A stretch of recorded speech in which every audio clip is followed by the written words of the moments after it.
There exists in human nature a peculiar alchemy. When we face extinction, when conventional wisdom crumbles and familiar paths lead only to defeat, something remarkable awakens within us. The impossible becomes merely difficult. The unthinkable transforms into tomorrow's reality. This is the story of how desperation bred genius, how the final years of Nazi Germany produced technologies that would shape our world for generations to come.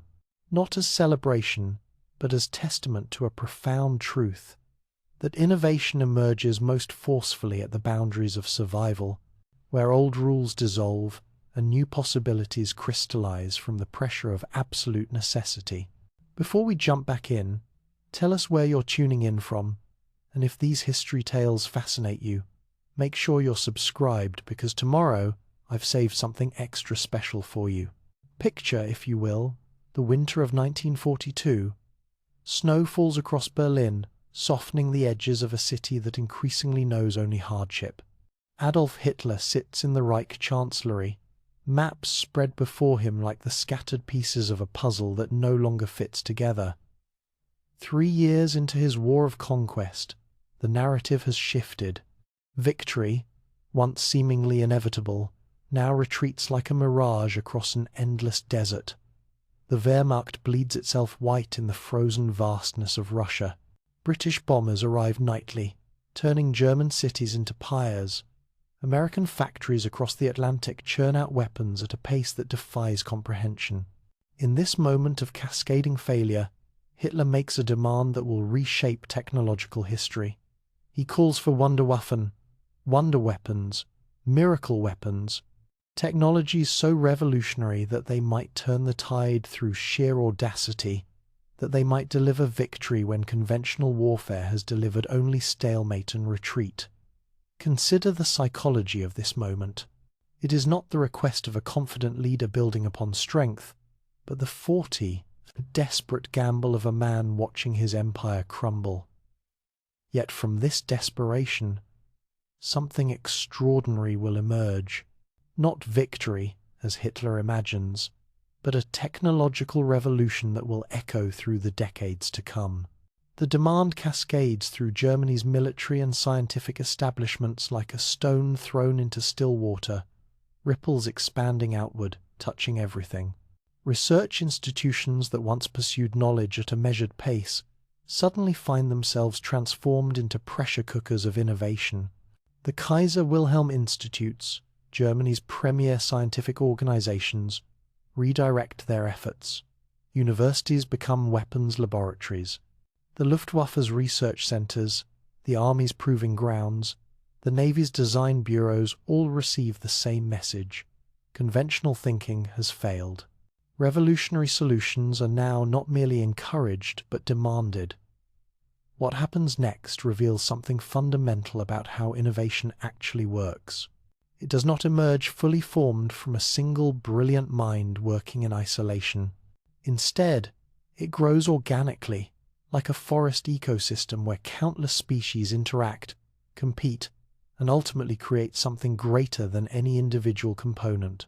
At Peenemünde, on the Baltic coast, a young engineer named Wernher von Braun leads a team developing liquid-fueled rockets. Von Braun is 30 years old in 1942, brilliant and ambitious in equal measure. He dreams of space travel, of rockets that might one day carry humans to the moon. But the Nazi regime funds his research for a different purpose entirely: to create weapons that can strike enemies hundreds of miles away, weapons against which there is no defense. The physics of rocketry fascinated scientists for decades before von Braun, but turning theory into practice requires solving thousands of interlocking problems. A rocket is not a single invention, but rather an orchestra of technologies that must perform in perfect harmony. The engines must generate enormous thrust while operating at temperatures that would vaporize most metals. The fuel pumps must move tons of propellant in seconds.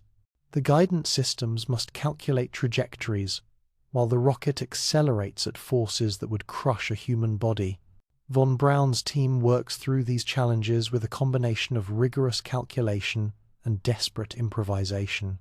They test engines that explode, guidance systems that fail, fuel mixtures that prove unstable. Each failure teaches them something. Each explosion eliminates one wrong answer from an infinity of possibilities. This is innovation as evolution, random variations tested against the harsh environment of physical reality, with only the fittest design surviving. Meanwhile, in scattered research facilities across Germany, other teams pursued different miracles. Ernst Heinkel, the aviation pioneer, has already achieved something remarkable. On August 27, 1939, days before the war begins, his He-178 becomes the first jet-powered aircraft to fly. The jet engine represents a fundamentally different approach to flight. Traditional aircraft use propellers driven by piston engines, a technology that traces its lineage back to the Wright brothers. But propellers become inefficient at high speeds, their tips approaching supersonic velocities where they lose effectiveness. The jet engine bypasses this limitation entirely by using compressed air and burning fuel to create thrust directly. The physics are elegant. Air enters the front of the engine, gets compressed, mixes with fuel and ignites, and the expanding gases shoot out the back, pushing the aircraft forward. No propellers, no complex gearing, just the pure physics of action and reaction, of Newton's third law made manifest in screaming metal and flame. But making a jet engine work reliably proves extraordinarily difficult. The turbine blades spin at velocities that generate enormous centrifugal forces. They operate at temperatures where ordinary steel would soften and fail. The tolerances must be precise. Gaps of mere millimeters determine whether an engine produces useful power or tears itself apart. Germany's scientists work through these challenges with neither adequate resources nor sufficient time, driven forward by the knowledge that conventional aircraft grow increasingly obsolete with each passing month. At Messerschmitt's factories, designers sketch aircraft unlike anything that flew before. The Me-262, when it finally enters production, looks like a creature from the distant future, accidentally delivered to 1944. Its engines hang beneath swept-back wings. Its nose is sleek and predatory. In the air, it moves with a speed that defies comprehension for pilots trained in the era of propellers. 660 kilometers per hour, more than 100 kilometers per hour faster than the best Allied fighters. The difference is not incremental but categorical. The Me-262 doesn't merely outrun its opponents, it exists in a different realm of possibility entirely. Here we see the pattern emerging clearly. Pressure does not merely accelerate existing trends, it fundamentally transforms what seems possible. Before the war, jet engines and rockets remained experimental curiosities, interesting to enthusiasts, but not yet practical for deployment. The desperation of total war changes this calculation completely. Suddenly, experimental becomes essential, theoretical becomes urgent, the impossible becomes merely expensive and dangerous. The ecosystem of innovation that develops in wartime Germany displays certain characteristic features. First, there is competition between different teams and approaches. Von Braun's rocket program competes for resources with the Luftwaffe's various jet projects. The Army funds different weapons than the Navy or Air Force. This competition might seem wasteful, surely. Coordinated effort would be more efficient. But evolution teaches us that diversity of approaches increases the likelihood that at least some will succeed. When you don't know which solution will work, trying multiple paths simultaneously makes strategic sense. Second, there is cross-pollination of ideas. Scientists working on rockets share insights with those developing jets. Advances in metallurgy for turbine blades help improve rocket engines. Guidance system research benefits both missiles and aircraft. The ecosystem grows richer as knowledge flows between its components. Third, and perhaps most importantly, there is the dissolution of traditional boundaries. In peacetime, military procurement follows established procedures. Requirements are specified carefully, designs are reviewed extensively, testing proceeds methodically. Production occurs only after thorough validation. But in wartime Germany, especially in the desperate final years, these boundaries blur and then vanish entirely. Prototypes enter production before testing is complete. Requirements change monthly as the strategic situation deteriorates. Scientists and engineers find themselves with unprecedented freedom to pursue radical concepts, not because the system becomes more enlightened, but because the system is collapsing and desperate leaders will grasp at any possibility. Hermann Göring, commander of the Luftwaffe, embodies this desperation. Once corpulent and jovial, fond of medals and luxury, he grows increasingly frantic as his air force withers under Allied assault. He promises Hitler that German jets will sweep the skies clean of enemy bombers. He pours resources into experimental designs, flying wings, rocket-powered interceptors, aircraft so radical they strain the imagination. Some of these concepts are brilliant, others are desperate fantasies, but all receive funding and attention because conventional approaches have manifestly failed. The transformation of Germany's research institutions reveals how pressure reorganizes priorities. Before the war, German scientists led the world in fundamental physics. They won Nobel Prizes. They published groundbreaking papers. Their work proceeded at the pace of careful investigation, where understanding mattered more than application. But by 1942, fundamental research becomes an unaffordable luxury. Every project must promise immediate military benefit. Theory matters only insofar as it enables practice. The question is no longer, is this interesting? But rather, will this help us win? This shift produces both brilliance and tragedy. Brilliant because it focuses tremendous intellectual resources on specific technical challenges, because it eliminates bureaucratic barriers that might slow development, because it creates an environment where radical innovation becomes not just acceptable but demanded.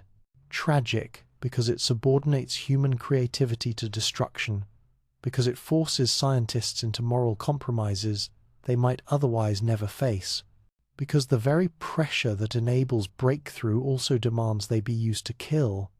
Consider the mathematics of technological development under such pressure. In peacetime, moving from concept to deployment might take a decade or more. Resources flow steadily but not urgently. Testing proceeds cautiously. But compress that timeline by demanding operational weapons in months rather than years, and something remarkable happens. The rate of innovation accelerates dramatically, but so does the rate of failure, waste, and human cost. You cannot get something for nothing. Nature demands balance. The price of accelerated progress is measured in squandered resources, in prototypes that never work, in lives consumed by the machinery of forced development. Yet for all the pressure, for all the desperation, certain fundamental principles remain inviolable. You cannot cheat physics. A rocket that violates the laws of thermodynamics will not fly, no matter how urgently you need it. An aircraft that ignores aerodynamics will not stay aloft, no matter how many resources you pour into its construction. Nature is indifferent to human desires. The wonder weapons will work only to the extent that they align with physical reality, only to the extent that German scientists successfully navigate the gap between what they wish to accomplish and what the universe permits. By 1943, the pressure intensifies further. Stalingrad has fallen, swallowing an entire German army. Italy, once an ally, becomes a battleground. The bomber streams over Germany grow larger and more frequent. Hitler's demands grow more insistent, more divorced from reality. He speaks of weapons that will win the war in a single stroke, of technologies that will erase all strategic disadvantages through pure innovation. And the scientists and engineers, trapped between impossibility and expectation, do something remarkable. They work, they calculate, they test, they fail, and try again. They push the boundaries of what their era's technology can achieve, not because they necessarily believe in the regime they serve, though some do, fervently, but because the alternative is unthinkable, because they are embedded in a system that offers no exit, because human nature, when cornered, reaches for hope, even when logic suggests despair. The stage is set. The pressure is immense. The conventional approaches have failed. And from this crucible of desperation, weapons will emerge that belong more to the future than to the 1940s. Weapons that will terrify those who encounter them, that will reseed technology across the globe after the war, that will carry implications far beyond their immediate tactical use. What happens when desperation breeds genius? We stand now at the moment of answering that question. The laboratories hum with activity. The test stands await their rockets. The prototypes prepare for flight. And across the English Channel, in Britain and America, Allied intelligence officers begin receiving disturbing reports of technologies that should not yet exist, of capabilities that defy current understanding. The transformation has begun. The wonder weapons are emerging from theory into steel and flame, and the world, unknowing, is about to change in ways that will echo through generations yet unborn. The question is not whether innovation can emerge from desperation. Clearly it can. The question is what price we pay for such progress, and whether what we gain justifies what we sacrifice in the gaining. These are questions without easy answers, questions that will haunt the scientists themselves for the rest of their lives. But first, we must understand what they built. We must journey into the hidden facilities where the impossible became real, where slave labor carved factories from mountain stone, where test pilots pushed experimental aircraft to the edge of disaster and sometimes beyond. We must see the archipelago of secret sites where Germany poured its remaining strength into one final desperate gamble. The underground empires await our exploration. To understand what happened next, you must first imagine a different kind of geography. Not the familiar landscape of cities and roads, but a secret archipelago scattered across Nazi Germany. Islands of innovation, each isolated yet connected by invisible threads of purpose and desperation. Some perched on windswept coastlines, others buried deep within mountains, each facility a world unto itself, pursuing miracles while the right crumbled around them. Begin at Peenemünde, on the Baltic island of Usedom. It is October 1942, and Wernher von Braun watches as his creation rises from the launch pad. The A4 rocket, later to be renamed the V2, climbs into the autumn sky on a column of flame and thunder. It accelerates faster than any aircraft, faster than sound itself. Within seconds, it becomes a speck. Within minutes, it travels more than 190 kilometers, reaching an altitude where the air thins to nothing and space itself beckons. Von Braun and his team erupt in celebration. They have done what skeptics claimed impossible. They have created a weapon that can strike an enemy 200 kilometers away, a weapon against which there is no defense because it arrives faster than any warning can sound. But more than that, they have proven that rockets can reach the edge of space. Von Braun sees the military weapon. He dreams of the vessel that might one day carry humans to the moon. Peenemünde exists in deliberate isolation. The Nazis chose this location precisely because it is remote, because the Baltic waters provide natural security, because the sparse population means fewer witnesses to observe what happens here. The facility sprawls across the island: production halls, assembly buildings, test stands where rocket engines roar against massive concrete blocks designed to absorb their fury, housing for the scientists and engineers, barracks for the soldiers who guard the perimeter, a small power plant to supply electricity. Peenemünde is not merely a research center but an entire ecosystem designed to support one purpose: transforming von Braun's theoretical rocket into a practical weapon of war. Walk through Peenemünde in 1943 and you witness organized chaos. In one building, engineers cluster around technical drawings, arguing about fuel injection angles. In another, machinists shape components to tolerances measured in fractions of a millimeter.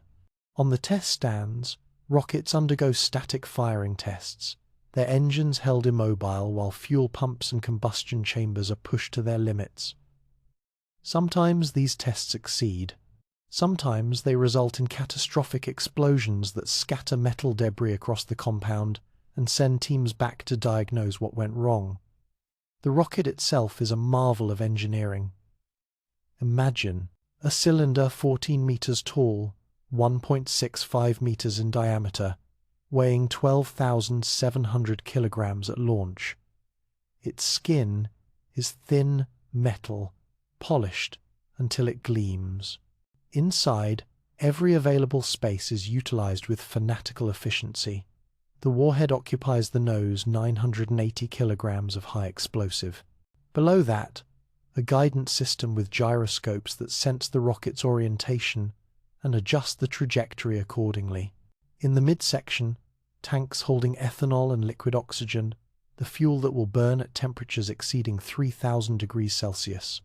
At the base, the engine itself, where pumps driven by a steam turbine force propellants into the combustion chamber at enormous pressure.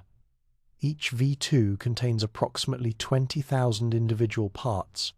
Each part must function perfectly, must survive forces and temperatures that would destroy conventional materials, must maintain reliability despite having no opportunity for maintenance or repair once the rocket launches. The tolerances are unforgiving. A fuel pump that delivers slightly too much propellant causes the engine to run too rich, wasting fuel and reducing range.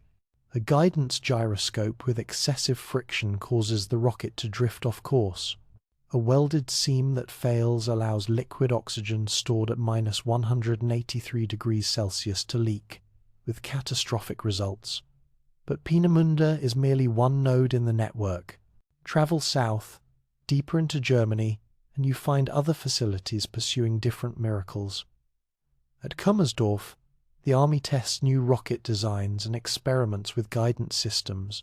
At Dessau, Junkers develops the Jumo 004, the jet engine that will power the Me-262. At Oberammergau in Bavaria, Messerschmitt operates a secret facility researching advanced fighters and rocket-powered interceptors. Each location reflects the constraints and opportunities of its environment. Coastal Peenemünde can test rockets over the Baltic Sea, where failures rain down harmlessly into water. Dessau, with its established aircraft industry, provides the manufacturing expertise necessary to produce jet engines in quantity. Oberammergau's alpine location offers concealment from Allied reconnaissance aircraft. Competition flourishes in this archipelago. Von Braun's rocket team competes with the Luftwaffe's own missile programs. Messerschmitt competes with Heinkel and Junkers for contracts and resources. Different approaches to solving the same problems emerge from different facilities. Some teams favor certain materials, others prefer alternative designs. This competition is not merely bureaucratic rivalry, but rather resembles natural selection, where multiple variations are tested simultaneously, and the most successful receive additional resources to develop further. Yet information also flows between the islands. Scientists correspond. They attend conferences increasingly rare as the war progresses, but still occurring into 1944, where they share insights while carefully guarding proprietary details. A breakthrough in turbine blade metallurgy at Junkers might find its way to BMW's engine division. An advance in guidance system design at Peenemünde could influence the Luftwaffe's anti-aircraft missile programs. The ecosystem enriches itself through this circulation of knowledge, even as competition drives individual projects forward. Then, on the night of August 17th, 1943, everything changes for Peenemünde. British intelligence has learned of the secret facility. They have seen reconnaissance photographs showing the distinctive shape of rockets on test stands. They understand, with increasing alarm, that Germany is developing weapons unlike anything in the Allied arsenal. And so, On that August night, Operation Hydra begins. 600 bombers cross the North Sea under cover of darkness. They carry thousands of tons of high explosives. Their target, Peenemünde, the island that has operated in isolation, protected by distance and secrecy, suddenly finds itself naked beneath falling bombs.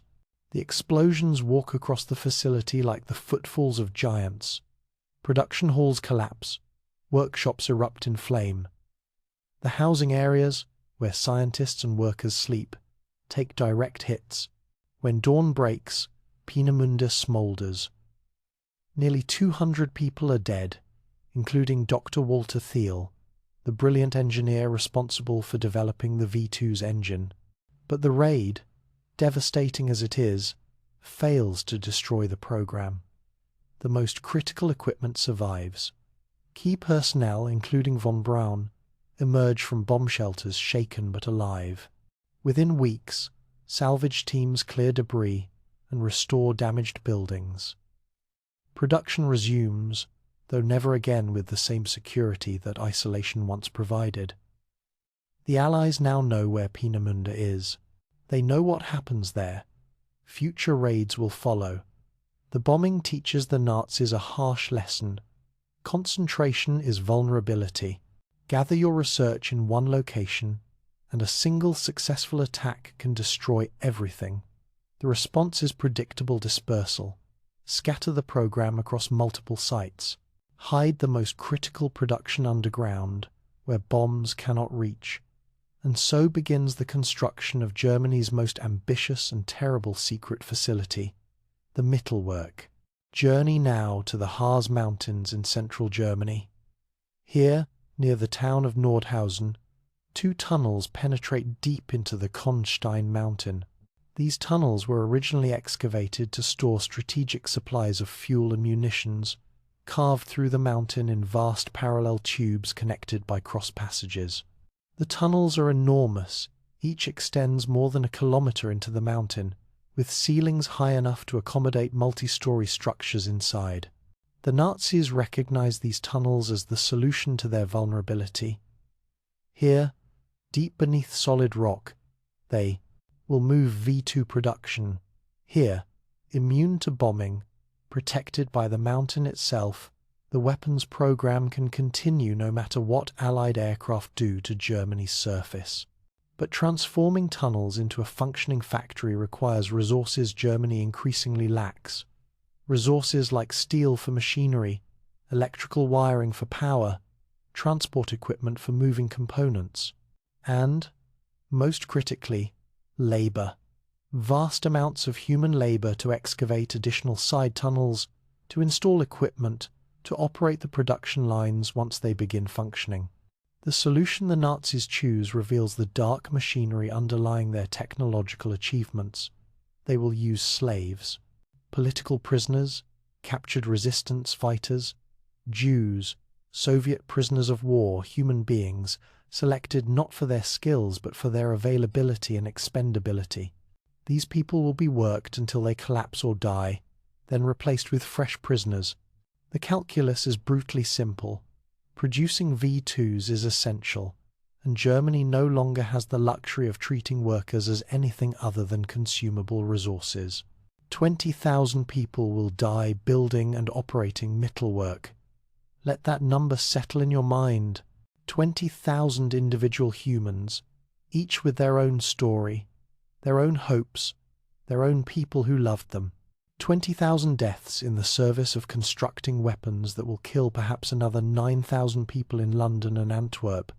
The mathematics of this exchange are obscene. The conditions inside Mittelwerk defy adequate description. Imagine working deep underground where sunlight never penetrates, where the air reeks of stone dust and human waste, where the temperature remains cold regardless of season. The tunnels extend approximately 2 kilometres in length. The main corridors are wide enough for railway tracks, and trains carry components and partially assembled rockets through the mountain.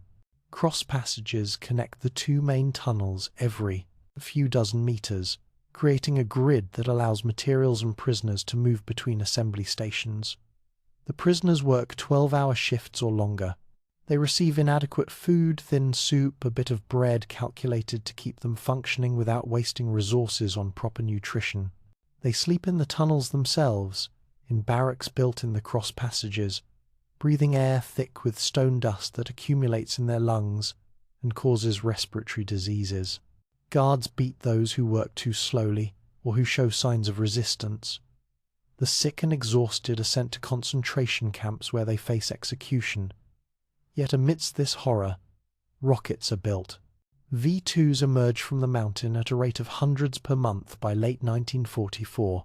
Each rocket represents countless hours of precision work, welding seams that must hold liquid oxygen at temperatures that would freeze human flesh instantly, assembling guidance systems with components machined to exacting tolerances, connecting thousands of electrical circuits that must function perfectly under conditions of extreme vibration and acceleration.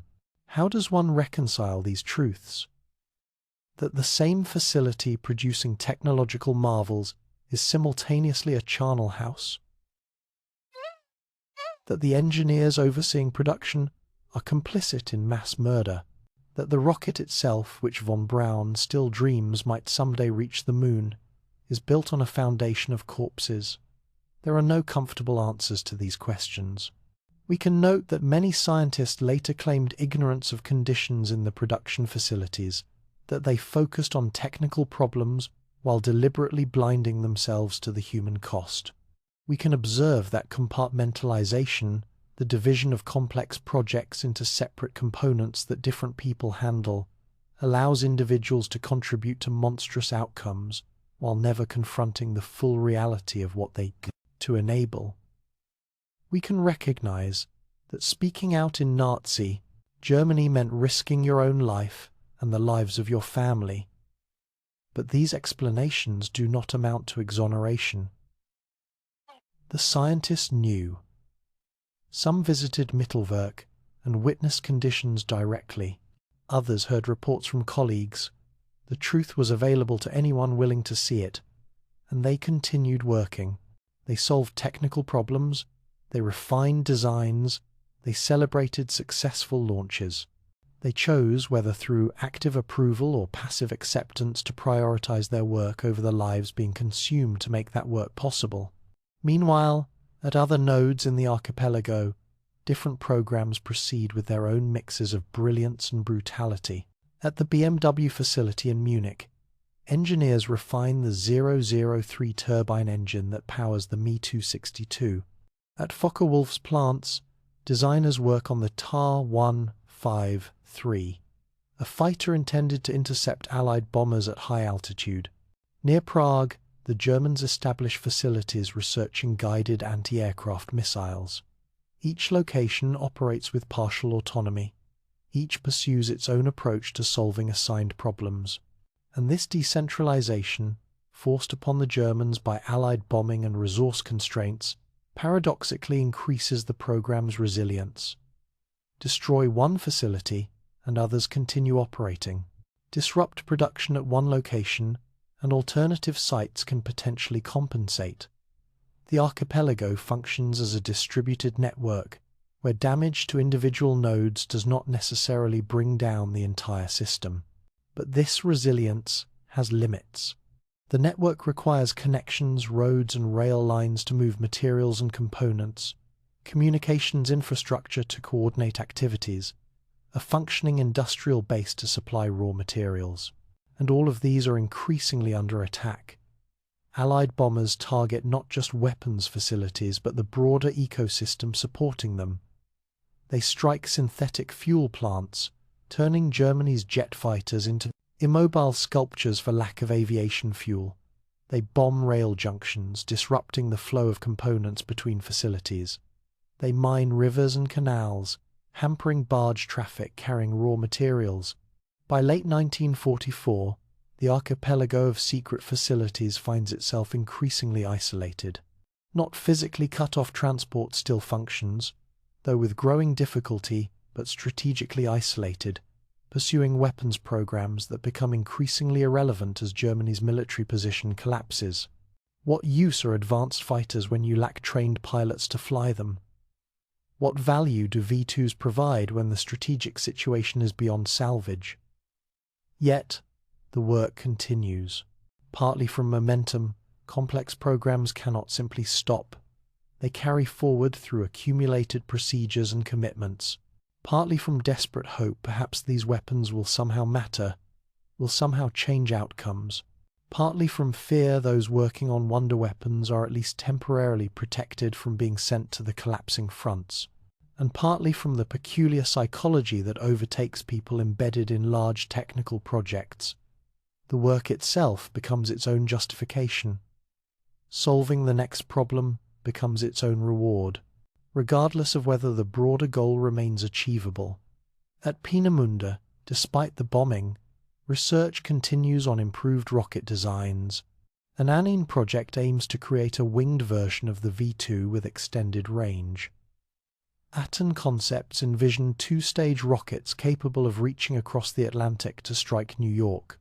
These projects will never leave the drawing board, but they reveal the mindset.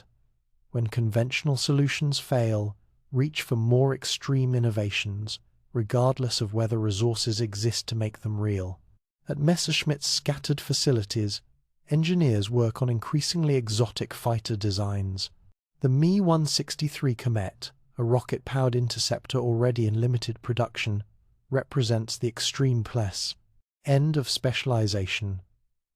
An aircraft with barely 8 minutes of powered flight, designed to zoom climb to altitude, make a single devastating attack on bomber formations, then glide back to base. It is phenomenally dangerous to its own pilots, who sit mere centimeters from tanks containing chemicals so volatile they explode on contact with each other, protected only by thin metal walls that sometimes rupture during rough landings. Information about these various projects circulates through informal networks. Scientists correspond when postal service remains functional. They occasionally visit each other's facilities when travel is still possible. Technical reports, increasingly fragmentary as the bureaucracy collapses, still circulate among relevant institutions. The archipelago maintains its connections even as those connections fray, and throughout this network, at every facility, a peculiar cognitive dissonance persists. The scientists and engineers are often brilliant people, capable of sophisticated analysis, able to perform complex calculations, and solve intricate technical puzzles. Yet they collectively fail to perform a much simpler calculation, adding up Germany's remaining resources, subtracting its mounting losses, and recognizing that no amount of technological innovation can change the fundamental mathematics of strategic defeat. Or perhaps they do perform this calculation and simply refuse to accept its results. Hope, after all, is a powerful force in human psychology. We cling to it even when logic suggests despair, and the scientists have hope, embodied in metal and fire right before them, jets that actually fly, rockets that actually reach their targets, technologies that actually work despite all the reasons they should fail. If these miracles are possible, why not the greater miracle of final victory? The archipelago of secret facilities represents something profound about how innovation functions under pressure. It shows us that technological progress can continue even as the civilization producing it collapses, that breakthrough can coexist with brutality, that human ingenuity, that remarkable capacity to solve complex problems and create new capabilities, operates independently of whether those capabilities serve worthy purposes. The underground empires have been built. The facilities hum with activity even as Allied armies advance from east and west. The weapons are emerging from assembly lines, rolling out of mountain tunnels, taking to the skies. What happened in these hidden places will soon burst into the wider world, will encounter Allied forces unprepared for technologies that belong to a different era. The moment of revelation approaches. August 28, 1944. Lieutenant Colonel Joseph Myers pilots his P-47 Thunderbolt over Belgium, escorting American bombers returning from a raid deep into Germany. He is an experienced pilot, comfortable in his aircraft, confident in his understanding of aerial combat. He has fought Messerschmitts and Focke-Wulfs, learned their capabilities, knows how to exploit the Thunderbolt's strengths while avoiding its weaknesses. He thinks he understands the shape of this air war. Then something impossible appears in his peripheral vision. An aircraft moving faster than anything he has ever seen. No propeller, sleek lines, closing the distance with shocking speed. Myers banks hard, trying to maneuver, but the Me-262, for that is what has found him, simply accelerates past, makes a shallow turn that bleeds minimal energy, and comes around for an attack run. Myers sees the gun flashes, feels impacts shudder through his aircraft. His engine begins trailing smoke.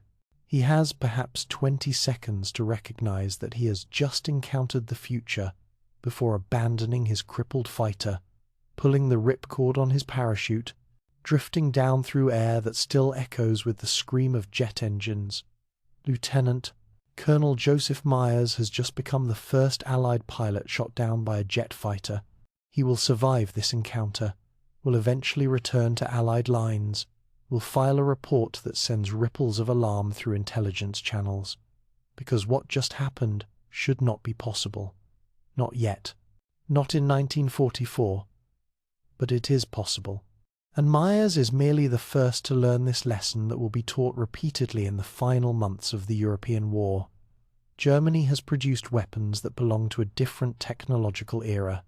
Consider the Messerschmitt Me-262, the aircraft that has just written Myers into the history books. Its design breaks with every convention of wartime fighters. Where Allied aircraft depend on internal combustion engines turning propellers, the Me-262 mounts two Junkers Jumo 004 turbojets beneath swept-back wings. Each engine generates 8.8 kilonewtons of thrust. Together, they push the aircraft to speeds exceeding 870 kilometers per hour, nearly 200 kilometers per hour faster than the best Allied fighters can achieve. The advantages this speed confers are not merely incremental. The Me-262 pilot operates in a different tactical environment entirely. He can choose when to engage and when to break off. He can make a single devastating attack pass, using speed to position himself perfectly, then accelerate away before enemy fighters can respond. Allied pilots, watching these jets flash past, find themselves in the same position that cavalry once occupied when facing early machine guns. Their existing tactics and training suddenly obsolete, rendered irrelevant by a technological shift they cannot match. The Me-262 carries four 30mm cannons in its nose. These weapons fire explosive shells rather than simple bullets, and they are devastating against bomber formations. A single well-aimed burst can tear a B-17 apart. In the hands of a skilled pilot, the Me-262 becomes a weapon of surgical precision, capable of inflicting enormous damage during brief windows of opportunity. Yet, for all its revolutionary design, the Me-262 is also a creature of desperate compromise. Its Jumo 004 engines are temperamental, requiring careful handling and frequent maintenance. The turbine blades, operating at extreme temperatures and rotational speeds, wear out quickly. A single engine might last only 10 to 25 hours of operation before requiring replacement. Starting the engines requires a careful sequence of steps. Rush the process and you risk destroying the turbine. Allied pilots learn that the Me-262 is most vulnerable during takeoff and landing, when its speed advantage disappears and its engines are working hardest. Germany produces approximately 1,400 Me-262s during the war. Of these, only a fraction see combat.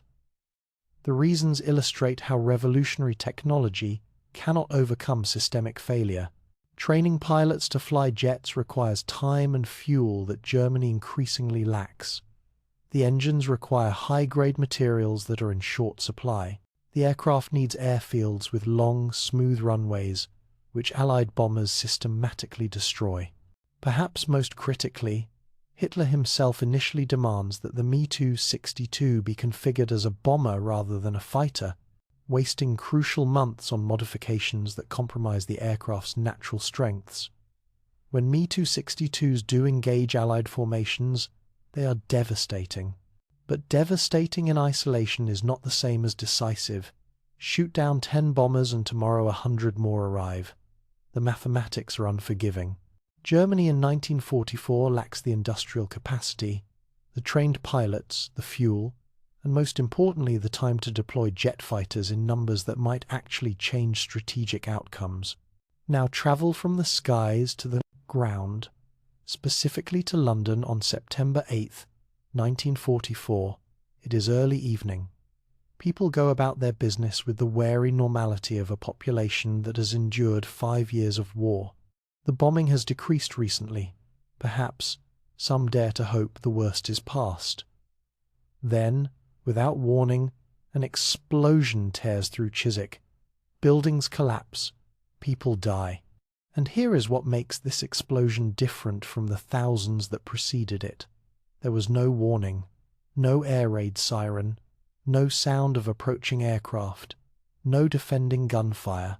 Just sudden, catastrophic destruction arriving from nowhere. Minutes later, another explosion, this time in Epping. Then more, scattered across the city and its approaches. Allied authorities are confused. German bombers have not penetrated London's defences. What then is causing these explosions? The answer arrives faster than sound itself.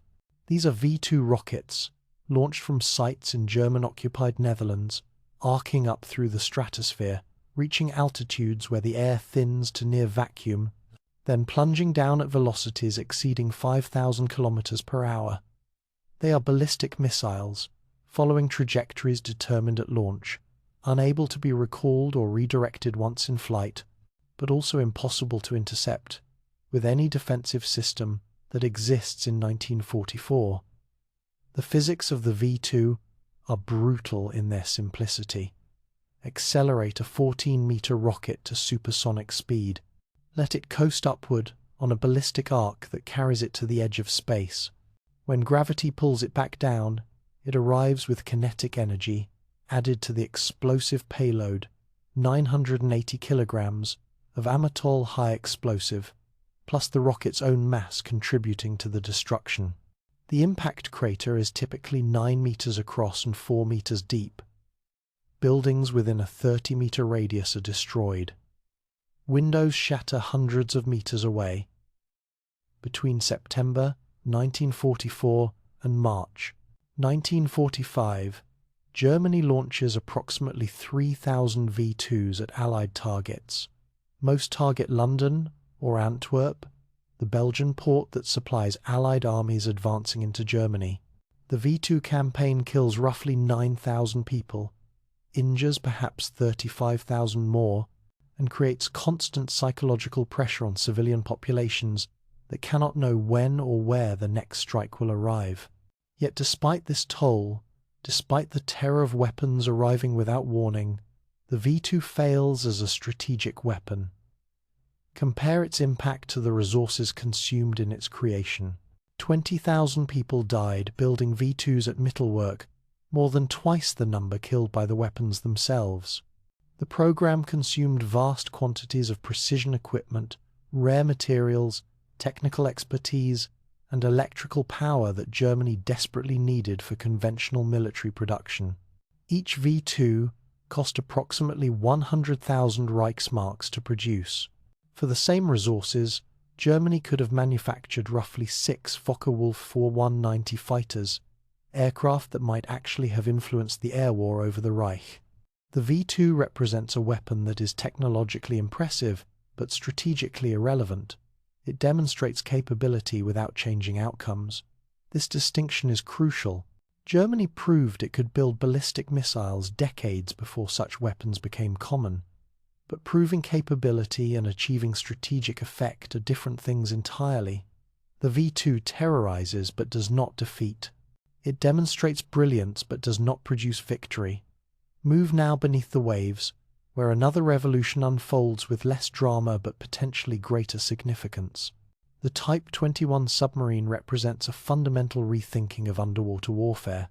Previous submarines, including Germany's earlier U-boats that devastated Allied shipping in the Atlantic, were essentially surface ships that could temporarily submerge. They spent most of their time on the surface, diving primarily to evade attack or to position for torpedo runs.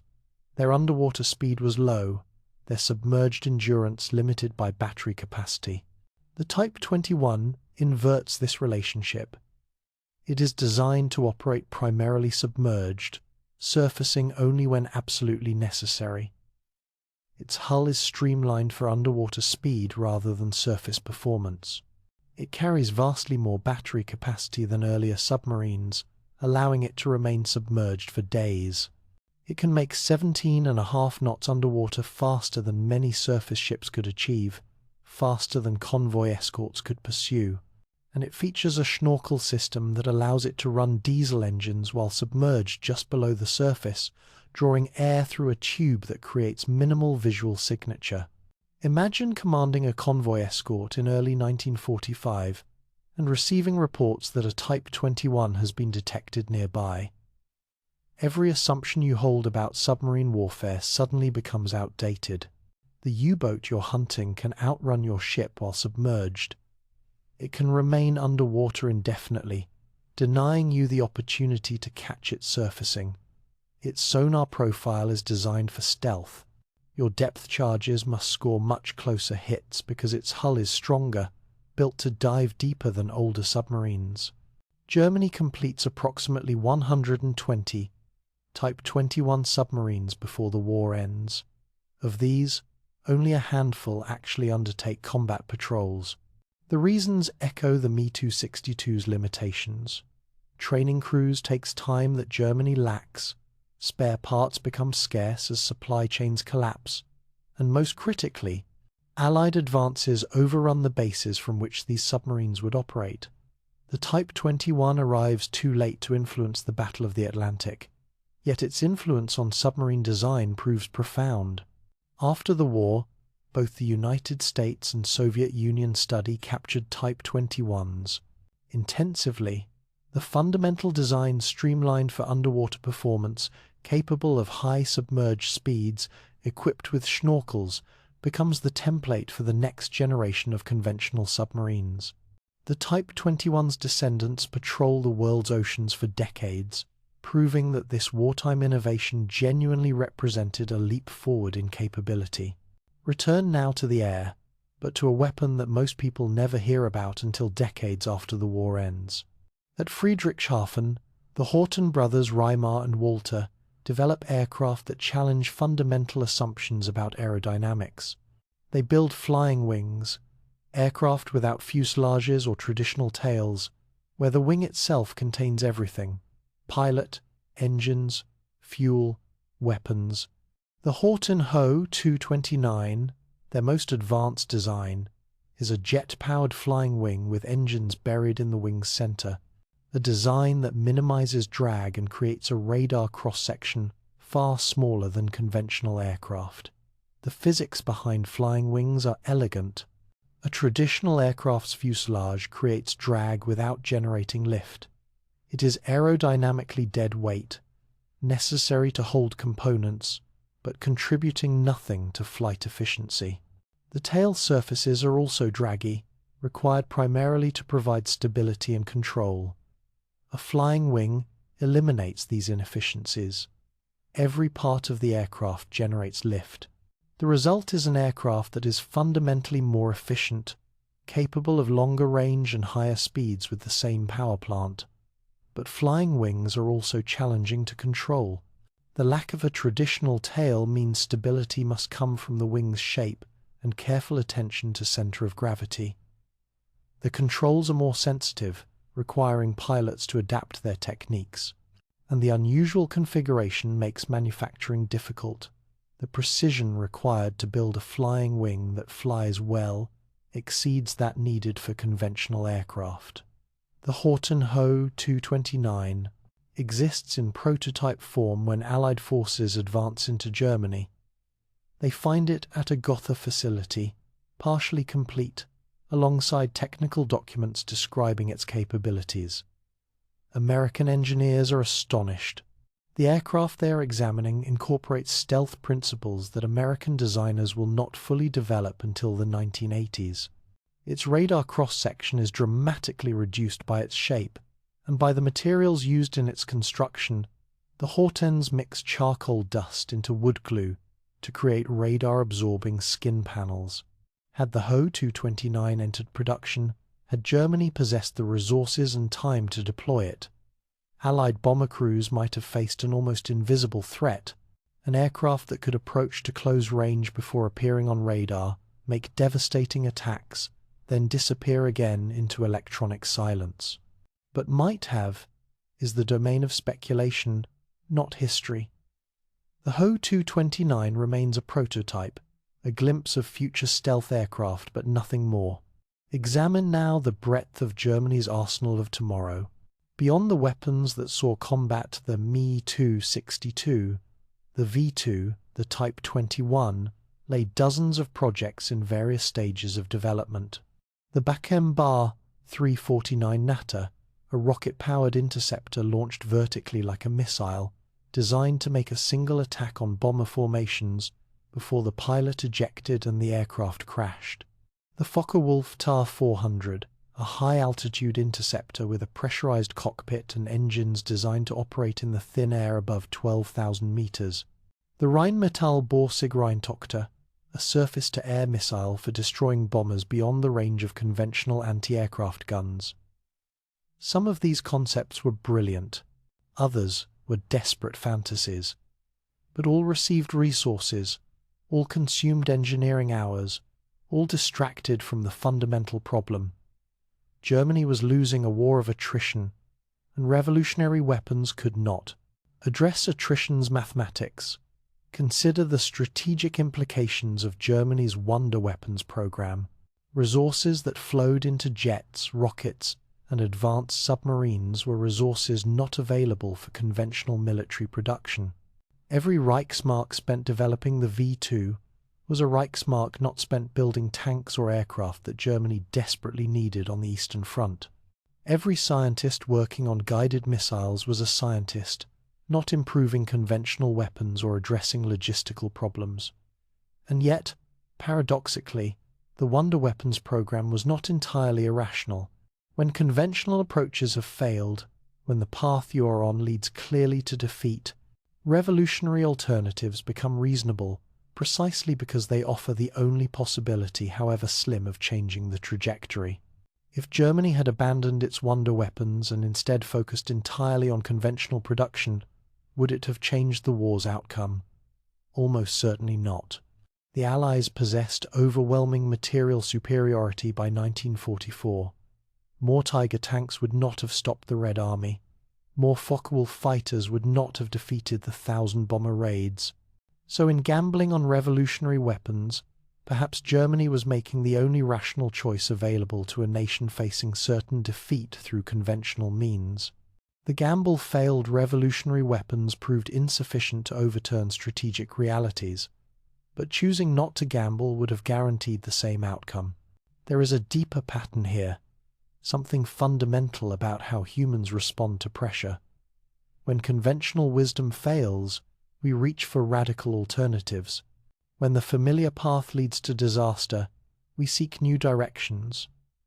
This is true for nations in wartime and for individuals facing personal crises. The question is not whether to innovate when under pressure, innovation becomes inevitable, but rather how to channel that innovative impulse toward 14 outcomes that matter. Germany's weapons were technically impressive. They worked. They pushed boundaries.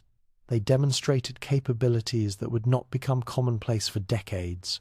But technical impressiveness alone does not determine strategic relevance. The Me-262 was faster than Allied fighters, but Allied fighters arrived in thousands, while Germany managed hundreds of jets. The V-2 struck without warning, but conventional bombers delivered vastly more destructive power at a fraction of the cost. The Type 21 could outrun escorts underwater, But it arrived too late to influence the Battle of the Atlantic. By the spring of 1945, as Allied armies converge on Germany from east and west, the arsenal of tomorrow has been deployed and found wanting. Not because the weapons failed in a technical sense most performed as designed, but because they arrived into a strategic situation already beyond salvage. They were answers to questions that no longer mattered, solutions to problems that conventional weapons could have addressed adequately if Germany had possessed the resources to produce them in necessary quantities. Yet the arsenal of tomorrow will have its moment of influence, though not in the way its creators intended. As Allied forces overrun German territory, they discover these weapons and the scientists who created them. They find prototype aircraft that seem decades ahead of their time. They capture submarine designs that redefine underwater warfare. They seize rockets and the engineers who built them. And they recognize immediately that this knowledge must not be lost, that these scientists and their expertise represent strategic assets of enormous value. The race to capture Germany's secrets is beginning. American, British, and Soviet forces all understand what is at stake. Whoever secures these scientists, whoever obtains these designs, whoever masters these technologies, will gain years or decades of advantage in the Cold War already crystallizing from the ashes of the hot one. The arsenal exists. The weapons have been catalogued. And now comes the scramble to possess them. April 1945. Germany is collapsing. Not slowly, not with dignity, but with the chaotic velocity of an avalanche. American forces advance from the west. Soviet armies crush resistance from the east. Between these grinding millstones, the Reich fragments into isolated pockets of territory where authority has become purely local, where orders from Berlin, if Berlin still issues, orders arrive sporadically or not at all.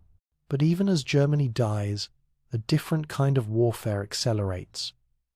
This is not combat between armies, but rather a race between intelligence services. The prize is not territory, but knowledge. The objective is not defeating Germany, but rather capturing its secrets before they fall into rival hands or are destroyed by retreating forces. The Americans call their effort Operation Paperclip. The name is prosaic, bureaucratic, chosen because captured scientists' dossiers would be marked with paperclips to indicate their recruitment status. But behind this mundane designation lies a strategic gamble of enormous scope. America will systematically identify, locate, and secure German scientists and engineers before the Soviets can do the same. The operation begins with lists. American intelligence has compiled extensive records of who works where, who has expertise in which technologies, who might prove valuable in the coming competition with the Soviet Union. These lists have been assembled from interrogations of captured Germans, from aerial reconnaissance photographs showing research facilities, from informants inside Germany, from decrypted communications, from any source that might reveal where scientific talent is concentrated. Now teams fan out across the collapsing Reich, racing toward these targets. They are hunting for people and for things, the scientists themselves, but also their documents, their prototypes, their equipment. A jet engine without the engineer who designed it might eventually be reverse engineered through laborious analysis, but the engineer can explain design decisions, can share insights that never made it into formal documentation, can warn about problems discovered during testing, and corrected in ways that leave no written trace. At Peenemünde, American forces arrived to find the facility partially evacuated. Von Braun and his core team, recognizing which way the wind is blowing, have already withdrawn south toward Bavaria, carrying key documents.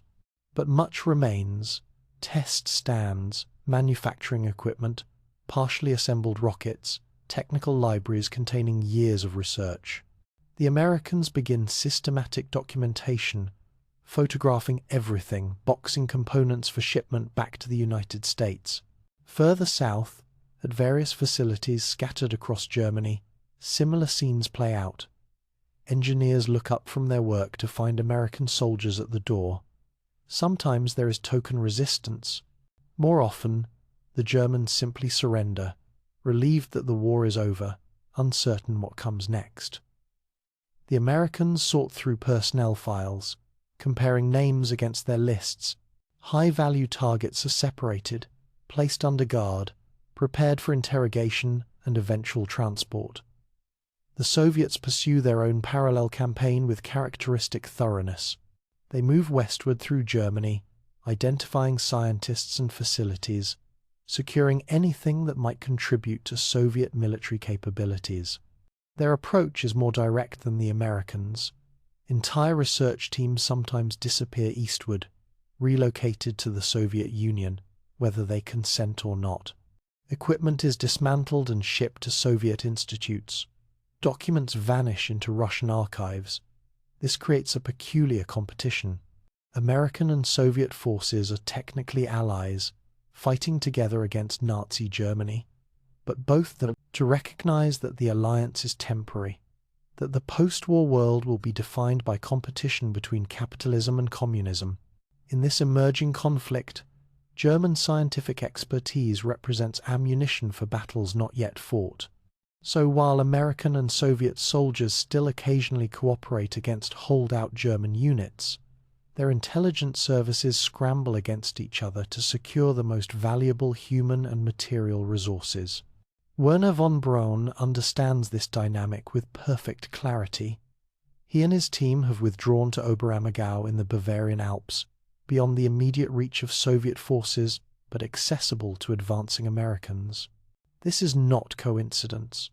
Von Braun has chosen his location deliberately, has positioned his team where they will be captured by Americans rather than Soviets.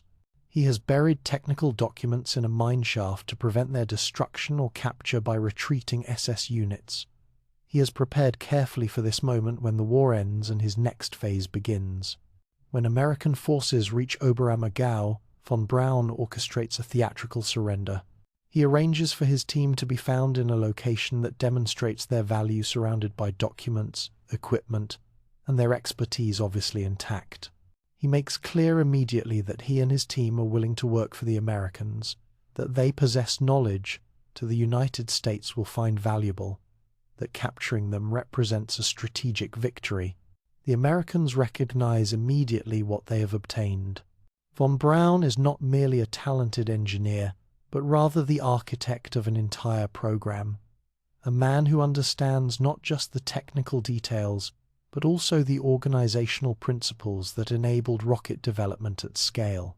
He is, in modern terms, a systems engineer before the term exists, and he comes with approximately 120 members of his core team, scientists and engineers, who collectively represent decades of specialized knowledge. The paperwork begins immediately. Von Braun and his team must be processed, their backgrounds investigated, though not too thoroughly, because what will be discovered is uncomfortable. Von Braun held rank in the SS. He visited Mittelwerk, saw the conditions there, never protested. His rockets were built by slave labor. These facts are known, are documented, are impossible to ignore. But the strategic calculus overwhelms moral considerations. The question American officials face is brutally pragmatic. Do we recruit these men, despite their involvement with Nazi atrocities, or do we allow them to fall into Soviet hands, where they will contribute to our adversary's military capabilities? When framed this way, the answer becomes obvious. Moral purity is a luxury that cannot be afforded when facing existential competition with the Soviet Union. So von Braun and his team receive security clearances. Their Nazi pasts are documented but set aside, deemed less important than their potential contributions. They are transported to the United States, initially to Fort Bliss in Texas, where they can continue rocket research using captured V-2s shipped from Germany. Later they will move to Huntsville, Alabama, where they will become the core of America's space program. The haul from Germany extends far beyond von Braun's team. The Americans capture approximately 1,600 German scientists and engineers through Operation Paperclip. These include specialists in jet engines, aerodynamics, guided missiles, submarine design, chemical weapons, medical research. Though it is this last category that proves most ethically problematic, as some of these doctors conducted experiments on concentration camp prisoners. The Soviets secure their own extensive collection of German expertise. Entire research institutes are relocated to the Soviet Union. Engineers find themselves on trains heading east, their protests ignored, their fates determined by Stalin's need for technical knowledge. The Soviets are less selective than the Americans, taking larger numbers but exercising less care in identifying specifically who offers the most value. Meanwhile, the British conduct their own smaller-scale operation, securing scientists relevant to their particular interests. The French do likewise. Even smaller nations like Argentina recruit German scientists, some of whom are fleeing prosecution for war crimes and find refuge in countries less concerned with their wartime activities. What emerges is a global dispersal of knowledge. German innovations in rocketry, jet propulsion, submarine design, and numerous other fields spread across the post-war world, like seeds carried on the wind. Each nation that secures German scientists gains years of advantage in developing military technologies. Each facility that obtains German documents and prototypes accelerates its own research programs. Consider what this means. The V2, built by slave labor in underground factories, becomes the foundation for both American and Soviet ballistic missile programs. The Me-262's swept-wing design influences jet fighters developed by multiple nations. The Type 21 submarine shapes underwater warfare for decades. German research into guided missiles informs air defense systems worldwide. Even relatively obscure German innovations, synthetic fuel production, infrared night vision, acoustic torpedoes, find their way into post-war military arsenals. The race for secrets reveals something uncomfortable about how knowledge functions in human civilization. Ideas are neither intrinsically good nor evil. The physics that enables a rocket to reach space works identically, whether that rocket carries a warhead or scientific instruments. The aerodynamics of a jet engine apply regardless of whether that engine powers a weapon or a commercial airliner. The techniques for building submarines perform the same function whether those submarines launch missiles or conduct oceanographic research. So when American and Soviet forces race to capture German scientists and their secrets, they are competing for capability that is fundamentally neutral regarding its ultimate use. Von Braun's rockets will later carry humans to the moon, an achievement of profound inspiration. But the same basic technology enables intercontinental ballistic missiles carrying thermonuclear weapons, devices capable of ending human civilization. Both outcomes flow from the same knowledge base, the same technical principles, the same accumulated expertise. By summer 1945, the race is effectively complete. The most valuable scientists have been identified and secured. The key facilities have been captured, and their contents catalogued or removed. Documents have been shipped to archives in Washington, Moscow, London. Prototypes have been disassembled and transported to testing facilities where they can be examined in detail. Germany's arsenal of tomorrow has been dispersed. The knowledge will take root in new soil, will combine with each nation's existing expertise, will grow into new technologies adapted to new purposes. The German contribution will be significant but not determinative.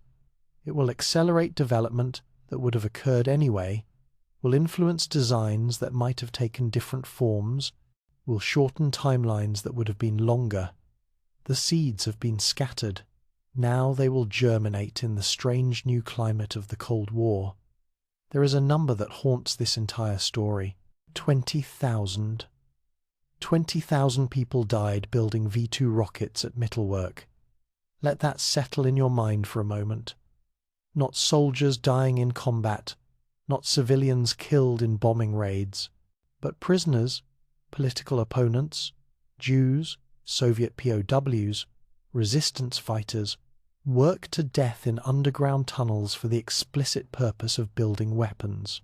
20,000 deaths to produce approximately 6,000 rockets. 20,000 deaths that resulted in roughly 9,000 deaths among the rocket's targets. The mathematics are obscene. More people died building the weapons than died from the weapons themselves. The machinery of innovation consumed more lives than the machines it produced. How does this happen? How do engineers and scientists, educated people, trained in rigorous thinking, capable of complex calculations, participate in a system that functions through mass murder? The answer is neither simple nor comfortable. It involves compartmentalization, the psychological process that allows humans to separate different aspects of their lives into sealed chambers that do not communicate. An engineer can focus intensely on solving the technical problem of fuel pump design, while deliberately not thinking about who assembles those pumps or under what conditions. A physicist can calculate trajectory equations while refusing to contemplate what explodes at the trajectory's end. This compartmentalization is not unique to Nazi Germany. It is a fundamental feature of how complex technological systems function.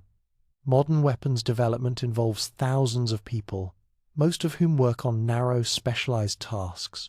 The person designing a guidance chip does not fire the missile.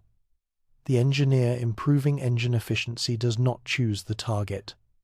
The technician assembling components does not decide foreign policy. Each person can tell themselves they are simply solving technical problems, that the moral responsibility lies elsewhere, with decision-makers they never meet.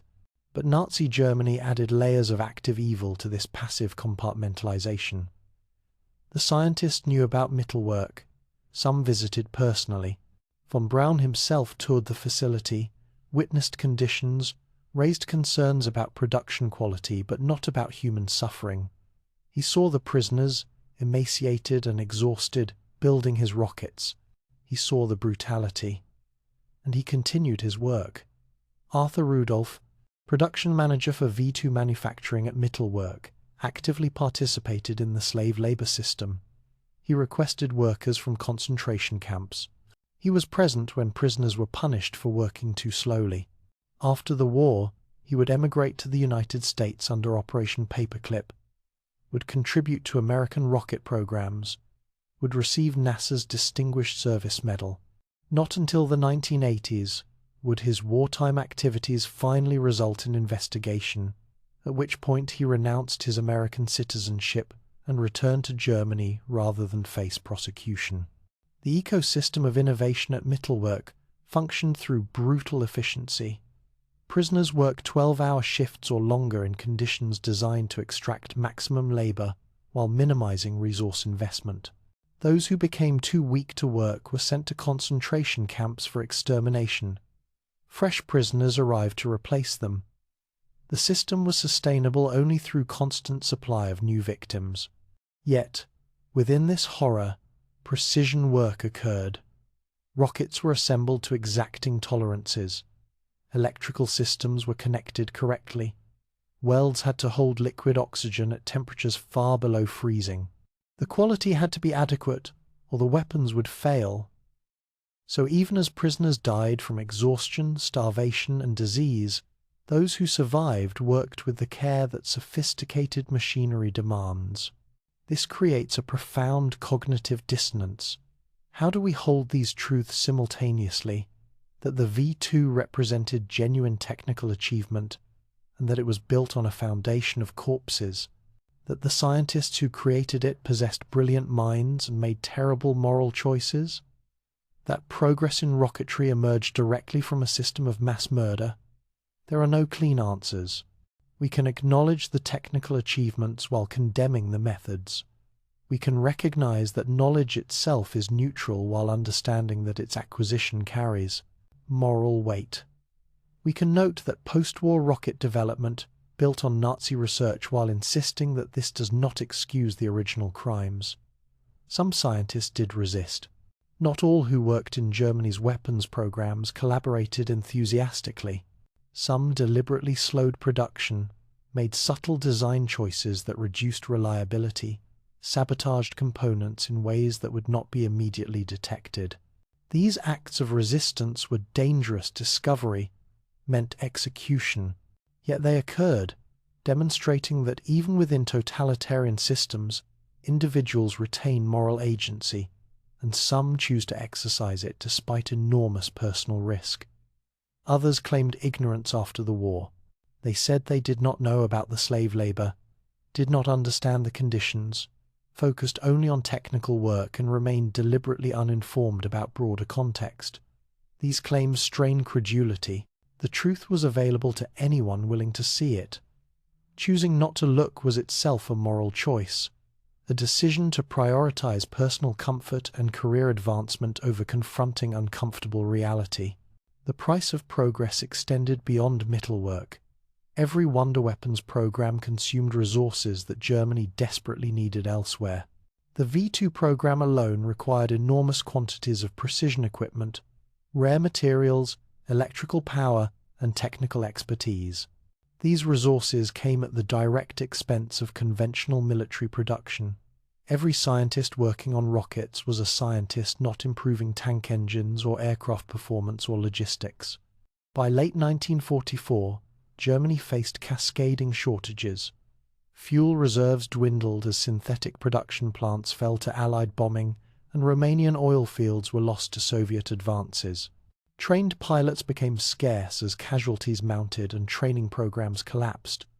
Industrial capacity declined as factories were destroyed and skilled workers were conscripted. In this environment of scarcity, pouring resources into experimental weapons represented a strategic gamble that conventional production might have served better, yet abandoning the wonder weapons would not have saved Germany. The fundamental strategic situation, surrounded by enemies with overwhelming material superiority, remained unchanged, regardless of whether resources flowed to conventional or revolutionary weapons.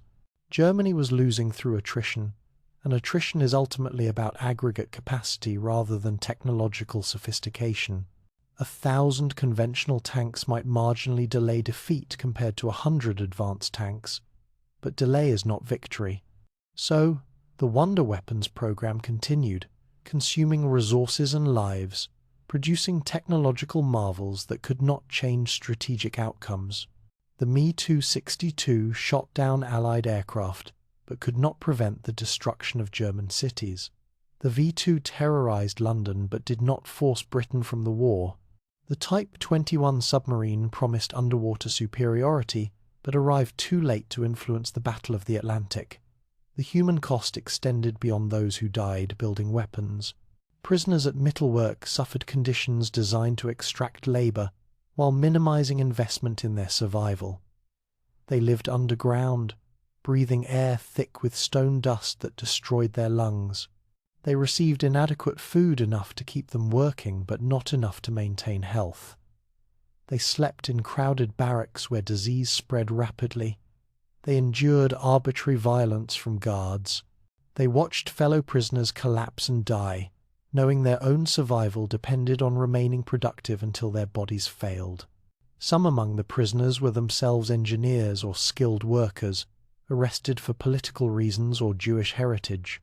They found themselves forced to apply their expertise to building weapons while imprisoned under conditions of maximum brutality.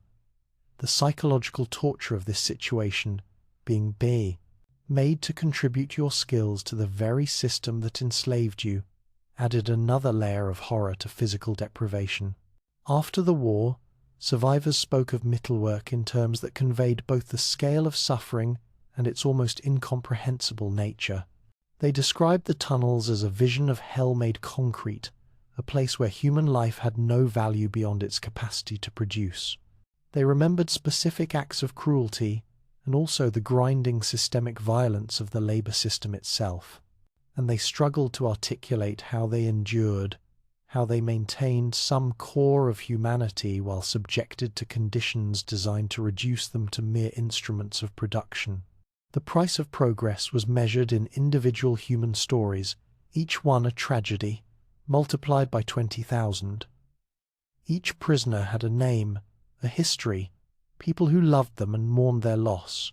Each death was not an abstraction, but rather the permanent erasure of irreplaceable human consciousness. The weapons built through this suffering were eventually used, eventually failed to change the war's outcome, and eventually became obsolete. But the deaths remained permanent, irreversible, standing as eternal testimony to what was sacrificed in pursuit of technological advantage. Consider what this teaches us about innovation under pressure. Breakthrough can coexist with brutality. Technical excellence can emerge from moral catastrophe. The scientists who created revolutionary weapons were not simple villains, but rather complex humans who made terrible choices, who prioritized technical achievement over ethical responsibility, who compartmentalized their knowledge to avoid confronting uncomfortable truths. And the systems they built, the institutions, the procedures, the organizational structures that enabled rapid innovation, functioned through exploitation. The ecosystem of breakthrough depended on a foundation of suffering. Remove the slave labor and the wonder weapons program would have required different resources, longer timelines, possibly different outcomes.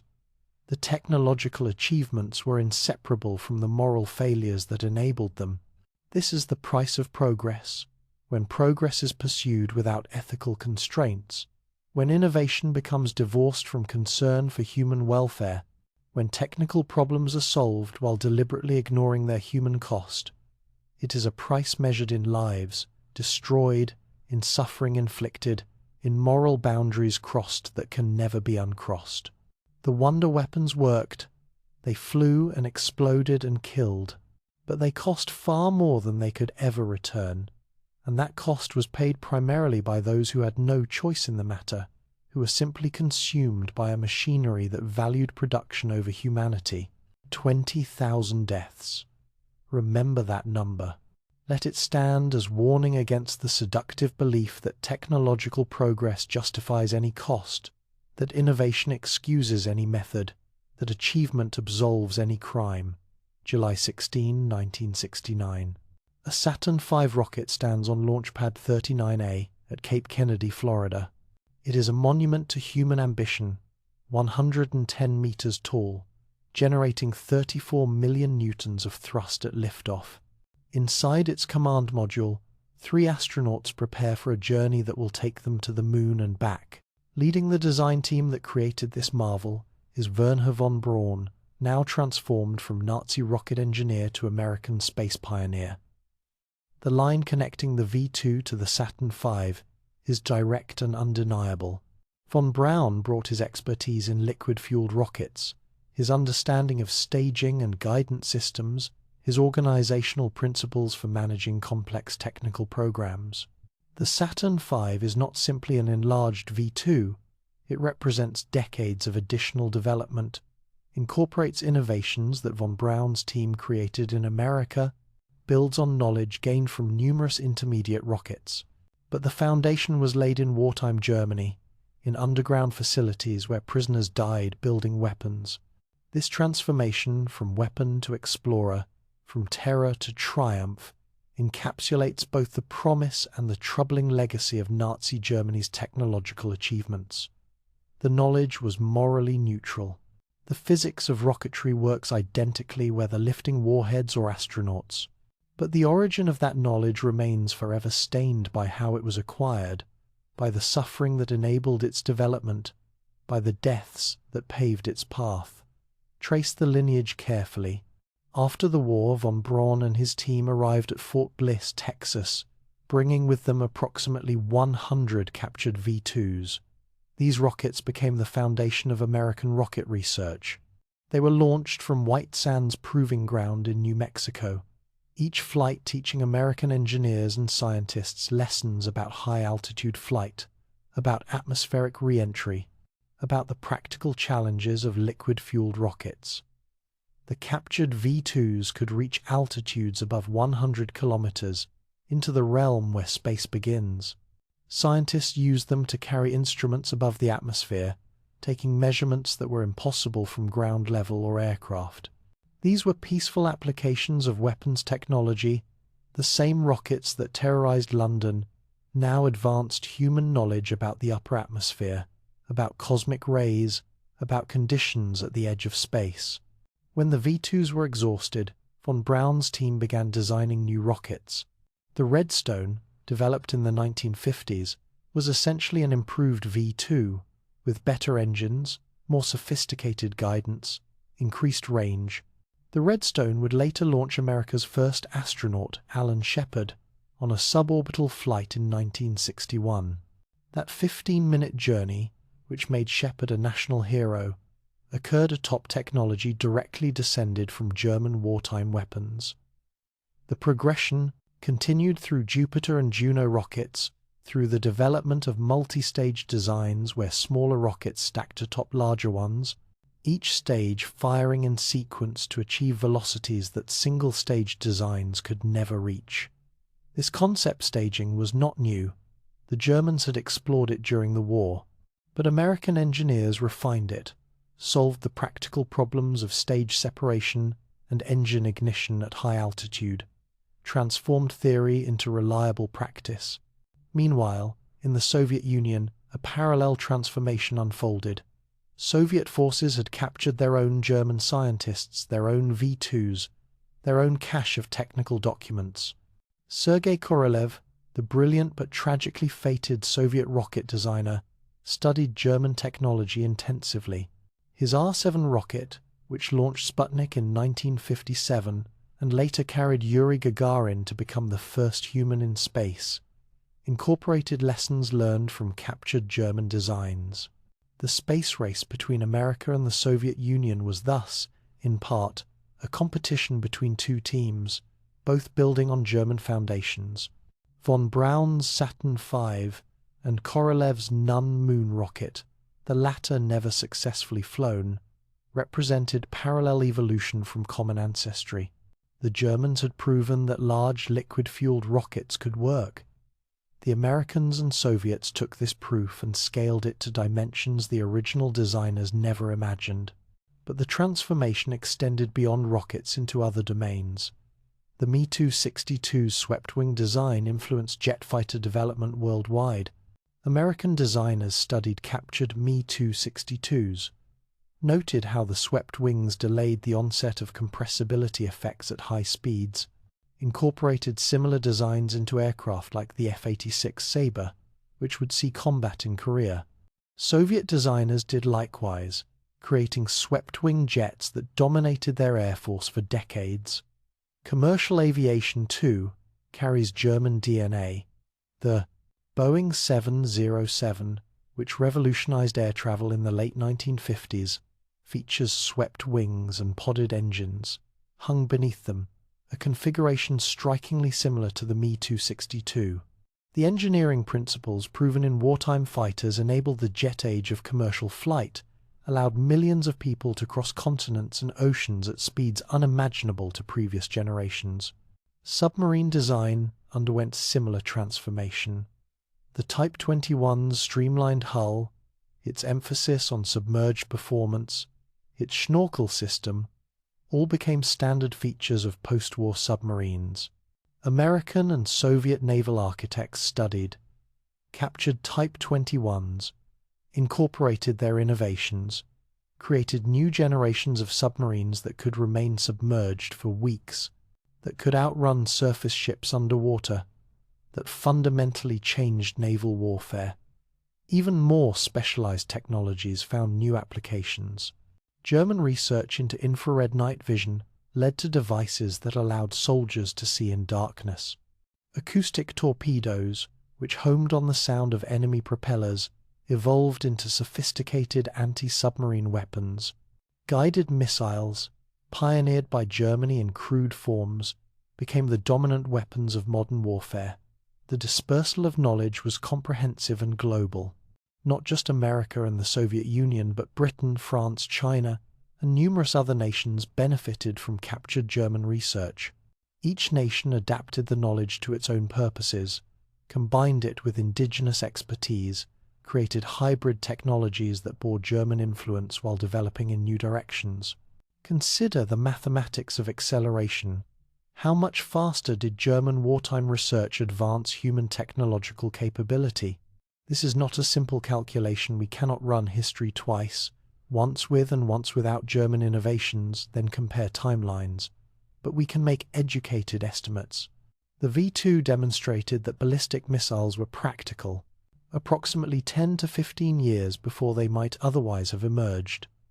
Jet fighters entered service perhaps 5 to 10 years earlier than purely evolutionary development would have achieved. Submarine designs advanced by similar margins. These accelerations compound. Earlier ballistic missiles enabled earlier space programs. Earlier jet fighters influenced earlier commercial jets. Earlier submarine designs led to earlier nuclear-powered submarines. Each advancement creates foundation for subsequent innovation, so that even relatively modest temporal advantages propagate forward through technological evolution. Yet alongside this acceleration travels a troubling legacy. The scientists who created these technologies often escaped accountability for their wartime actions. Von Braun became a celebrity in America, appearing on television, advocating for space exploration, eventually receiving the National Medal of Science. His past was known but largely ignored, deemed less important than his contributions to American technological supremacy.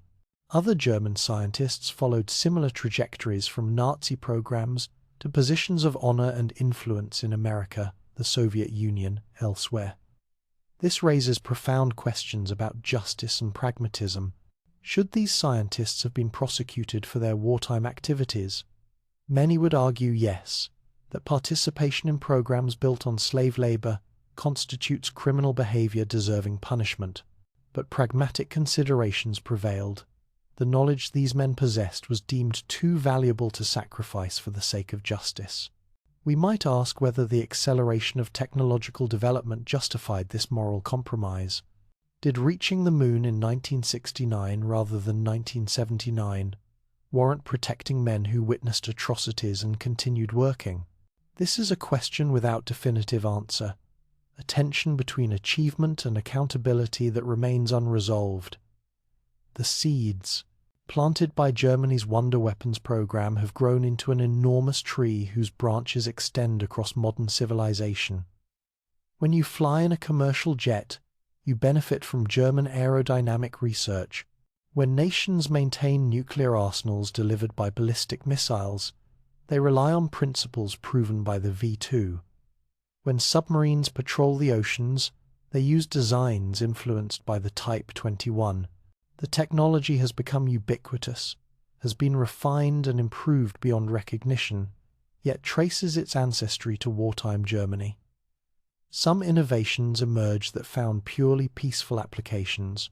Rocket-based atmospheric research led to better understanding of weather, of climate, of the environment that sustains us. High-altitude flight enabled global communications through satellites. The technological capabilities developed for weapons transformed into tools for exploration, for commerce, for connecting humanity across vast distances. But other innovations remain primarily military.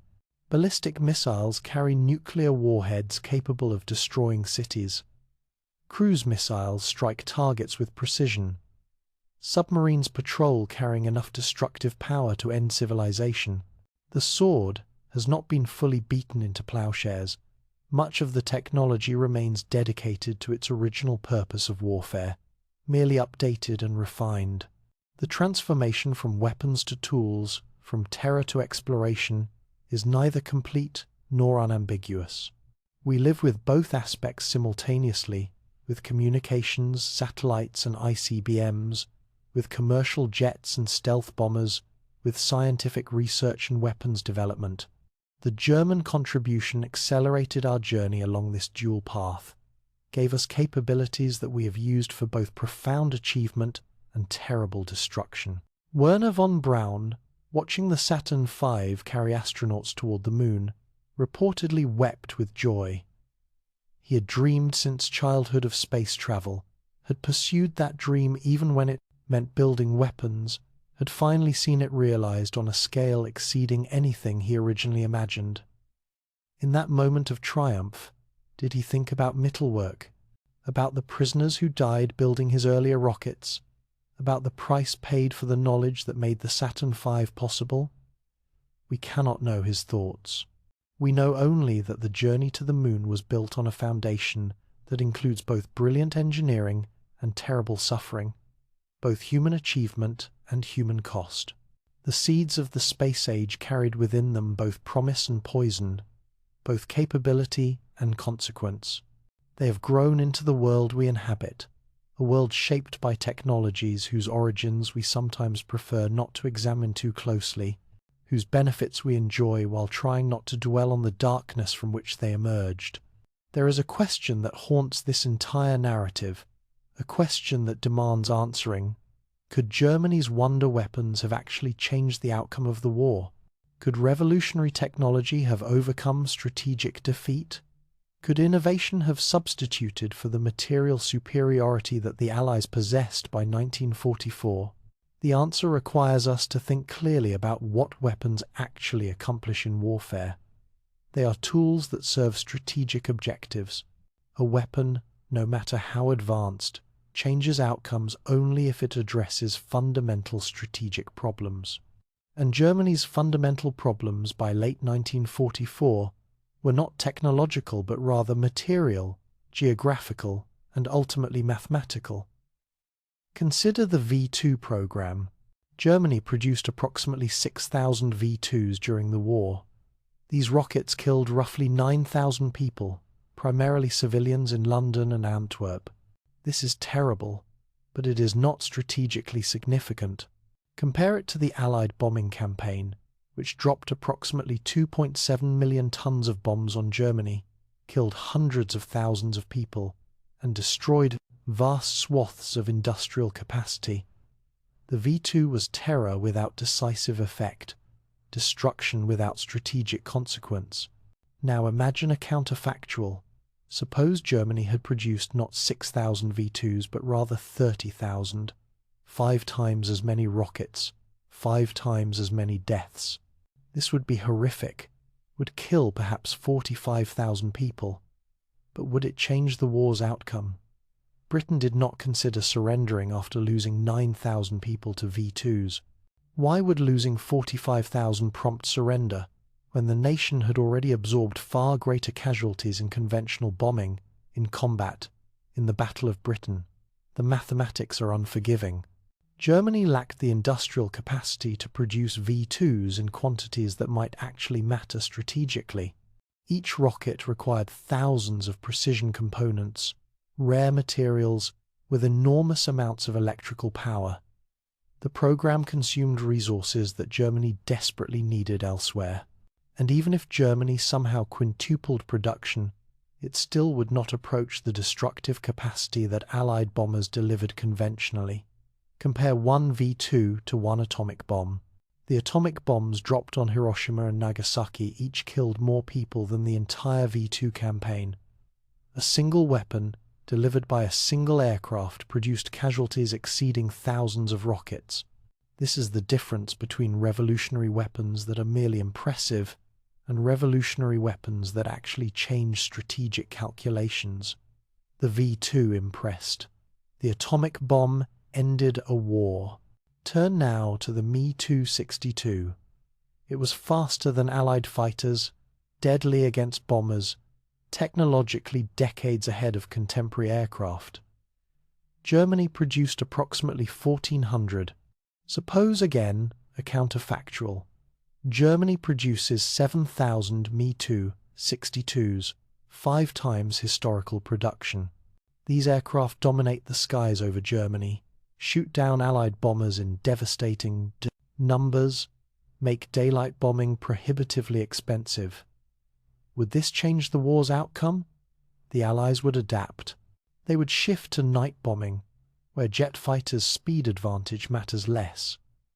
They would develop their own jets programs already underway by war's end. They would accept higher losses as the price of strategic bombing. And most importantly, They would continue advancing on the ground, where air superiority matters but does not determine outcomes. Because here is the fundamental problem with Germany's strategic situation. The nation was surrounded, outnumbered, and running out of resources. The Soviet Union attacked from the east with armies that dwarfed German forces. America and Britain invaded from the west with overwhelming material superiority. Even if German jets controlled the skies, Soviet tanks would still reach Berlin. Even if V-2s terrorized London, American armies would still cross the Rhine. Technology amplifies existing advantages but cannot overcome fundamental strategic imbalances. A superior weapon helps if you have enough of everything else, enough soldiers, enough fuel, enough food, enough industrial capacity, enough territory. But when you lack all of these things, when you are fighting enemies with 10 times your resources, revolutionary weapons become expensive distractions. Consider an analogy from nature. A predator might develop sharper claws, faster reflexes, better camouflage. These advantages help in hunting. But if the predator's territory has been devastated, if prey has disappeared, if the environment can no longer support the predator's population, then even perfect claws and reflexes cannot prevent extinction.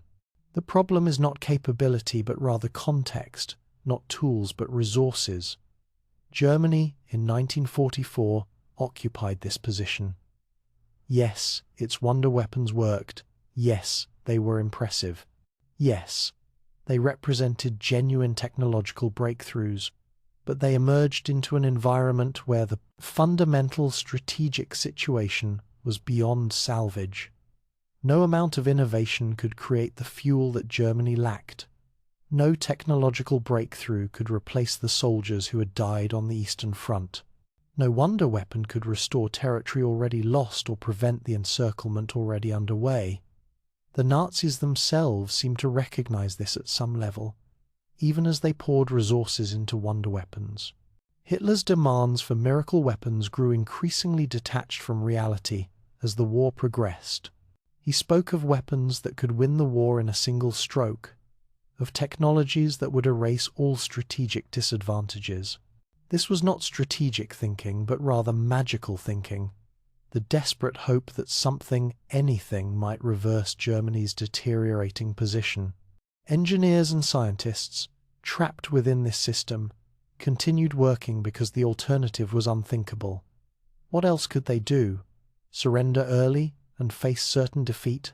Continue fighting conventionally and face equally certain defeat? At least the wonder weapons offered the psychological comfort of action, the sense that something was being attempted, that defeat might yet be avoided through innovation. But examine the patterns that emerge across different historical examples of revolutionary weapons. They work when they address strategic problems that conventional weapons cannot solve. The atomic bomb worked because it provided overwhelming destructive power deliverable by a single aircraft, fundamentally changing the calculus of warfare. Aircraft carriers worked because they projected power across vast oceanic distances, solving problems that battleships could not. Radar worked because it allowed detection of aircraft beyond visual range, providing crucial warning time. Germany's wonder weapons, impressive as they were, did not solve problems that conventional weapons could not address. Allied bombers were already devastating German cities, the V-2 added. Marginally more destruction at enormous cost. Allied fighters already contested German skies. The Me-262 offered better performance, but could not be produced in sufficient numbers to matter. Allied submarines already threatened Axis shipping. The Type 21 arrived too late to influence the Battle of the Atlantic. This is the eternal lesson about wonder weapons. They seduce with possibility while masking strategic reality. They are mirages that appear when defeat looms, promising salvation through innovation. Leaders grasp at them because the alternative is acknowledging that conventional approaches have failed and no solution exists. Scientists develop them because technical challenges are more tractable than strategic impossibilities. And nations invest in them because hope, however irrational, feels better than despair. Yet the seduction is dangerous precisely because wonder weapons consume resources that might otherwise extend resistance or be used more efficiently. Every hour spent developing the V2 was an hour not spent improving conventional rockets for battlefield use. Every Reichsmark invested in jet fighters was a Reichsmark not available for training pilots or producing fuel. The opportunity cost of wonder weapons was measured not just in resources, but in strategic focus, in attention diverted from problems that actually mattered. After the war, Allied analysts studied German weapons programs intensively. Their conclusions were consistent. The wonder weapons were technologically impressive but strategically irrelevant. Germany would have been better served focusing on conventional production, on maintaining existing capabilities rather than pursuing revolutionary ones. 1,000 conventional fighters, adequately fueled and piloted, would have achieved more than 100 jets without fuel or trained pilots. This does not mean innovation is worthless in warfare. Clearly it matters. The atomic bomb proved that conclusively. But effective innovation addresses actual strategic needs with solutions that can be deployed at meaningful scale. It emerges from clear analysis of what problems require solving and what resources are available to solve them. It does not spring from desperation or magical thinking. Germany's wonder weapons program represented innovation divorced from strategic reality. It was technically brilliant, but strategically incoherent. It produced capabilities that amazed but did not matter, weapons that terrified but did not defeat, technologies that influenced the future but could not change their present. The ultimate irony is that Germany's wonder weapons proved most valuable after the war ended, when they were captured and dispersed and transformed into tools that actually addressed strategic needs. The V2 became the foundation of space programs that served Cold War competition. The Me-262 influenced jet fighters that actually could be produced at scale. The Type 21-shaped submarine designs built by nations with resources to deploy them effectively. In their original context, as desperate attempts to reverse strategic defeat, the wonder weapons failed completely. In their afterlife, as seeds scattered across the post-war world, they succeeded beyond their creators' imagination. This transformation reveals something profound, that the value of innovation depends entirely on context, on whether capability matches need, on whether genius serves achievable objectives. Stand now, at the end of this story, having witnessed desperation breed genius, having explored underground empires where innovation coexisted with atrocity, having traced how weapons became tools and terror transformed into exploration. What lessons emerge? First, that pressure accelerates innovation but does not guarantee relevance. Revolutionary weapons emerged because Germany faced defeat, but they could not prevent defeat because they addressed the wrong problems. Second, that technical achievement is morally neutral, but never occurs in moral vacuum. The knowledge gained has value, independent of how it was acquired, yet the acquisition carries weight that cannot be erased. Third, that wonder weapons seduce precisely when they should be most suspect. When conventional approaches fail, the temptation to gamble on revolutionary alternatives becomes strongest. Yet this is exactly when clear strategic thinking is most essential. And finally, that innovation's ultimate impact often differs dramatically from its intended purpose. The wonder weapons failed at winning a war, but succeeded at shaping the future, failed at changing immediate outcomes, but succeeded at accelerating long-term technological development. Germany's arsenal of tomorrow arrived into yesterday's war. The weapons were real, the capabilities genuine, the technologies revolutionary. But they were answers to questions that strategy no longer asked, solutions to problems that resources could no longer solve. They represented the final, desperate illusion of victory snatched from defeat through genius alone. And illusions, no matter how brilliant, eventually shatter against reality's immovable substance.